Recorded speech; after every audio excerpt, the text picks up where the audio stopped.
आजकल भारत में सिर्फ एक ही विषय पर चर्चा हो रही है, वो है लगातार हो रही हत्याएं, कि उसने उसको क्यों मारा। इस पर तो सब लोग बात कर रहे हैं, लेकिन कोई इस पर बात नहीं कर रहा है कि उसने उसको मारा ही क्यों। चलिए मैं आपको ये एक एग्जांपल देकर समझाता हूँ। मान लीजिए कि एक जंगल है और वहाँ कई सारे जानवर रहते हैं। एक जानवर दूसरे जानवर को अपने खाने के लिए, अपनी ताकत दिखाने के लिए या अपने आप को बचाने के लिए उसको मार देता है। वहाँ अगर वो किसी को मार देता है तो उसके लिए कोई कानून, कोई सिस्टम नहीं है जिससे कि उसे डर लगता हो कि उसे सजा मिलेगी। और दूसरा है धर्म।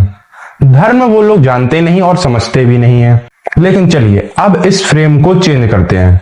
मान लीजिए वो जंगल इंडिया है और वहां रह रहे जानवर हम लोग हैं।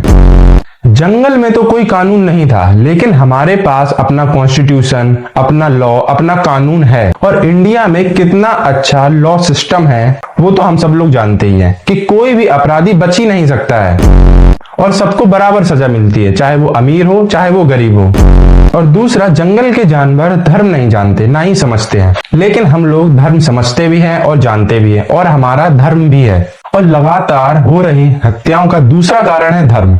आजकल धर्म कोई मानता नहीं है, ना ही कोई समझना चाहता है। और आजकल कई सारे लोग हैं जो अगर कोई सही रास्ते पर, धर्म के रास्ते पर चलना भी चाहता है तो ये लोग चलने नहीं देते हैं। मुझे और किसी धर्म का पता नहीं है, लेकिन अपने सनातन धर्म में अपने फायदे के लिए किसी की भी हत्या करना सही नहीं बताया गया है। जानवरों में तो इंसानियत नहीं होती है, लेकिन अब ऐसा लग रहा है इंसानों में भी इंसानियत खत्म होती जा रही है, इसीलिए लगातार हत्याएं बढ़ती जा रही हैं। आपका क्या मानना है? कमेंट्स में जरूर बताना।